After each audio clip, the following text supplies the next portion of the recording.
Hola, mi nombre es Rafael Balart, soy profesor del Departamento de Ingeniería Mecánica y de Materiales de la Universidad Politécnica de Valencia y en esta presentación voy a hablar de los procesos de obtención de materiales poliméricos, en concreto del proceso de policondensación.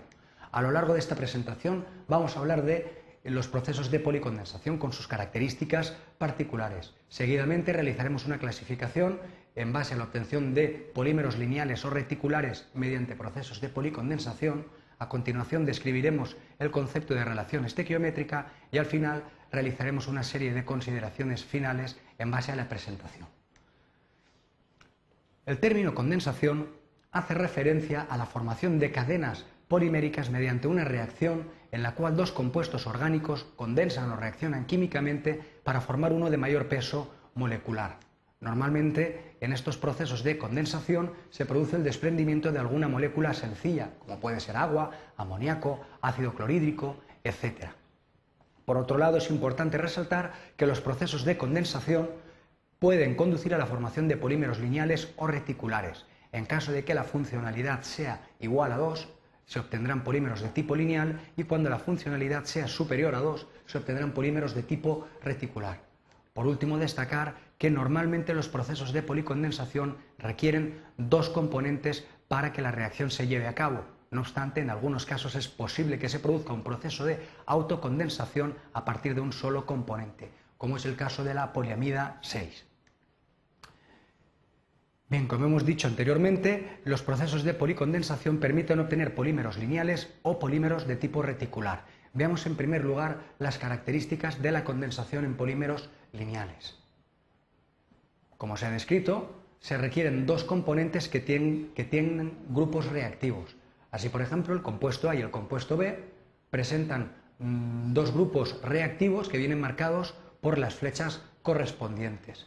Al existir afinidad química entre ambos compuestos, se produce una reacción de ensamblaje o condensación que da lugar a la formación o unión de una molécula de mayor peso molecular que continúa teniendo dos puntos activos de crecimiento y que por lo tanto puede crecer de forma lineal, y al mismo tiempo se desprende una molécula que debe eliminarse del medio de reacción para que la reacción transcurra adecuadamente. En una condensación posterior se produce el crecimiento de la cadena por sucesivos ensamblajes y sucesivos desprendimientos de moléculas que deben eliminarse del medio de reacción. Se aprecia claramente que, como en cada una de las condensaciones, los puntos de crecimiento siempre son dos, de tal manera que la estructura que se obtiene es de polímero lineal. Es importante destacar que los procesos de condensación requieren o están muy vinculados a los procesos de difusión. Así pues, cuando tenemos los dos compuestos en contacto A y B, es necesario que se produzca una difusión que acerque las distintas moléculas de los compuestos para que se produzca la reacción química entre ellos. Así pues, en esa primera difusión se ponen en contacto distintos compuestos y se produce la primera formación de una cadena y en esta condensación se desprende una molécula que debe eliminarse del medio de reacción. A continuación, tal y como se muestran las flechas, debe producirse nueva difusión de los compuestos hacia los puntos activos de crecimiento para que las moléculas lineales continúen creciendo de forma adecuada. Al mismo tiempo, se van formando nuevas moléculas que se desprenden y deben eliminarse del medio de reacción. En este sentido, es importante resaltar que los procesos de policondensación están muy vinculados a los procesos de difusión. Así pues, estas reacciones se llevarán a cabo de forma muy rápida al principio y con el tiempo irán ralentizándose.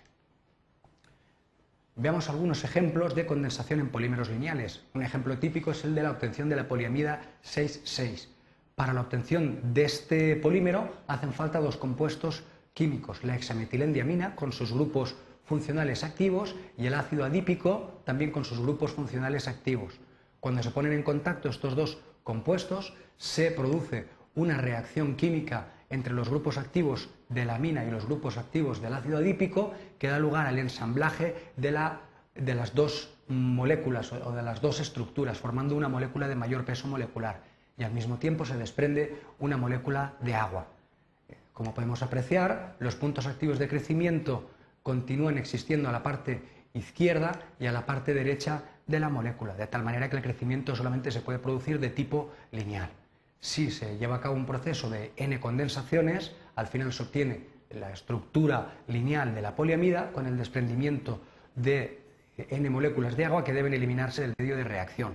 Tridimensionalmente se puede apreciar la formación de estas cadenas lineales. Así pues, partiendo de los dos compuestos iniciales, la hexametilendiamina y el ácido adípico, después de la condensación se produce el ensamblaje de los dos compuestos y la formación de una molécula de mayor peso molecular, que puede continuar creciendo en dos direcciones. Y al final se obtiene una estructura de tipo lineal, tal y como se muestra en la presentación, donde se muestra un segmento de cadena lineal de poliamida 6,6. Otro ejemplo típico de policondensación es la obtención del polietilén-tereftalato. De una forma muy esquemática y muy sencilla, implica la reacción del dimetil-tereftalato con sus grupos activos y el etilenglicol con sus grupos activos característicos. La afinidad química entre estos dos componentes da lugar a que en una primera condensación se produzca el ensamblaje de ambos compuestos, dando lugar a la formación de una estructura de mayor peso molecular, que puede continuar creciendo por la derecha y por la izquierda, como podemos apreciar, ya que continúan activos distintos grupos en esos puntos. Y al mismo tiempo se desprende una molécula sencilla, en este caso se desprende metanol, que debe eliminarse del medio de reacción. Después de un proceso de N-condensación se forma la estructura lineal típica del polietilén-tereftalato con desprendimiento de moléculas sencillas que deben eliminarse del medio de reacción. Tridimensionalmente el proceso se aprecia de forma muy clara, partiendo de la estructura del dimetil-tereftalato y del etilenglicol con sus grupos funcionales activos. Después de la condensación se produce el ensamblaje de ambos componentes y la estructura puede continuar creciendo a derecha y a izquierda, dando lugar a una estructura lineal como la que se representa en el gráfico, que muestra un segmento de cadena lineal de polietilén-tereftalato. También hemos visto anteriormente que los procesos de condensación pueden conducir a la formación de polímeros de tipo reticular. Un ejemplo típico es la policondensación de fenolformaldehído. Esta situación se da cuando la funcionalidad es superior a 2. Así, por ejemplo, partiendo de fenol con distintos puntos activos, como se muestra en el gráfico, si reacciona con el formaldehído con determinados grupos activos, en una primera condensación se produce el ensamblaje de las dos moléculas de fenol con una molécula de formaldehído con desprendimiento de agua. Sin embargo, a diferencia de los procesos descritos anteriormente, apreciamos que los puntos activos no son solamente 2, en este caso apreciamos 4 puntos activos de crecimiento, con lo cual la estructura puede crecer de forma tridimensional.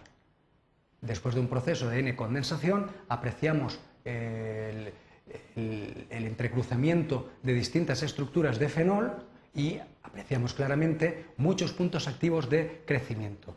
En este sentido es imposible obtener estructuras de tipo lineal, más bien se obtienen estructuras de tipo reticular, como la que se aprecia en el gráfico, que es una representación tridimensional de una resina de fenolformaldehído.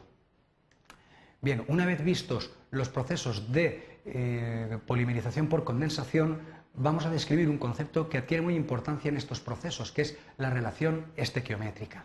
La relación estequiométrica hace referencia a la cantidad relativa de cada uno de los componentes que debe añadirse para que la reacción se lleve a cabo de forma adecuada. Pueden producirse diversas situaciones.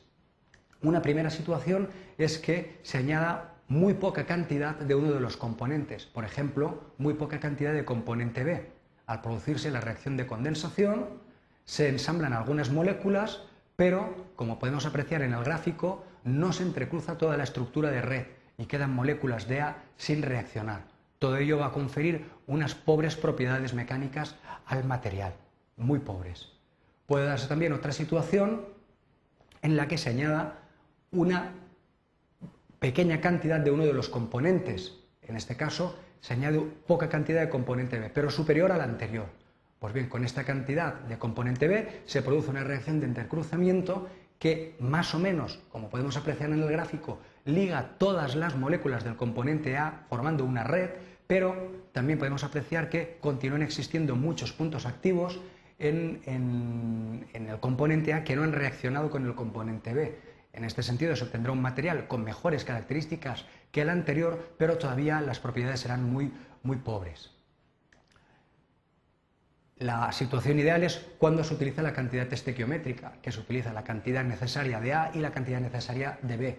En este sentido, como podemos apreciar en el gráfico, se produce un entrecruzamiento de A y B formando una estructura donde todos los grupos activos están ligados o entrecruzados. Se forma una red tridimensional perfectamente tupida y es cuando se obtienen las óptimas propiedades mecánicas. Por último, puede darse una situación en la que se incorpore una mayor cantidad de uno de los componentes, en este caso que se añada o que se incorpore una mayor cantidad de componente B.